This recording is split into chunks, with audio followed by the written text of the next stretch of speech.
Hello everyone, আসসালামু আলাইকুম। আজকের ভিডিওটি একটি স্মৃতিময় ভিডিও। আজকের ভিডিওটি একটি মনে রাখার মতো ভিডিও। এই ভিডিওটা স্মৃতিময় বললাম কেন, প্রায় 3 বছর পর আজকে আমরা কিছু বন্ধু একসাথে হব। মানে যাদের সাথে শৈশব কেটেছে, পুরনো দিনগুলো কেটেছে, সেই বন্ধু আজকে 3 বছর পর আবার সকলে একসাথে হব। দেখতে দেখতে 3 বছর কেটে গেল, সকল বন্ধু একসাথে হই না। আজ 3 বছর পর সকল বন্ধু একসাথে হব। তো বলতে বলতে আমরা চলে আসলাম সেই বন্ধুদের কাছে। আমরা এখন সকল বন্ধু একসাথে, প্রায় 3 বছর পর সকল বন্ধু একসাথে। তো আর একটা বন্ধু আসছে, সব কিছু ভুলে গেল, ভোলা যায় না বন্ধুত্ব। তো পুরনো সেই বন্ধুগুলোর সাথে আজ একসাথে হয়, খুব ভালো লাগতেছে। মাছেরও বন্ধু আছে গাছেরও। আমারও কিছু বন্ধু আছে যাদের সাথে দেখা হলো 3 বছর পর আজ। আমার বন্ধু, বন্ধু মানে একটি শব্দ নয়, বন্ধু মানে ভরসা, বিশ্বাস, আবেগ, ভালোবাসা, সকল কিছু মিলেই বন্ধুত্ব। বন্ধু ছাড়া যেন জীবন অসম্পূর্ণই থেকে যায়।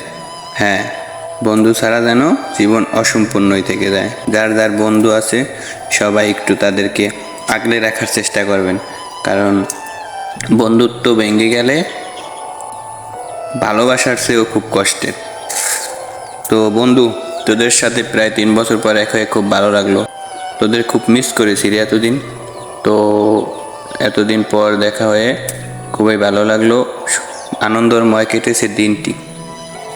মিসু বন্ধু।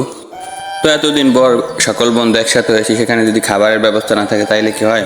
তো আমরা আবার কিছু খাবারেরও আয়োজন করেছি। খাবার হলো বিরিয়ানি। তো আমরা সকল বন্ধু মিলে আয়োজনটা করেছি, খাবারের আয়োজন। তো এখন আবার সকল শেষরা গুলান খাইতে হয়েছে। দেখো না কীভাবে খাইতেছে আবাইতার মতো। সেদিন কি কতদিন পর আজ খাইতে হয়েছে। ভালো করে দেখা আস্তে খাই, গলায় বাজে না দেন। তো আমরা সকল বন্ধু খাওয়া দাওয়ার পর অনেকক্ষণ আড্ডাবাজি করলাম, কারণ এতদিন পর সকল বন্ধু একসাথে হয়েছি। তো সেইখানে কীরকম আড্ডা হইতে পারে সেটা তো আপনারা সবাই ভালো করেই জানেন। তো আমরা সকল বন্ধু একসাথে হয়ে আড্ডা দিলাম, খাওয়া দাওয়া করলাম। খাওয়া দাওয়া শেষে তারপরে দেখেন আমার একটা বন্ধু ঝাড়ু দিতেছে, মানে সে বলতে চাইতেছে যে সে তার বউরে ভালোভাবেই সামলাইতে পারবে, ঠিক আছে? মানে বউর কাজ বাজ কইরা দিয়া বউর আগলে রাখতে পারে। এরকম স্বামী যদি কোনো মেয়ে চান তাহলে আমার বন্ধুর সাথে যোগাযোগ। ভিডিও ভালো লাগলে লাইক, কমেন্ট, শেয়ার এবং সাবস্ক্রাইব। ধন্যবাদ, টাটা।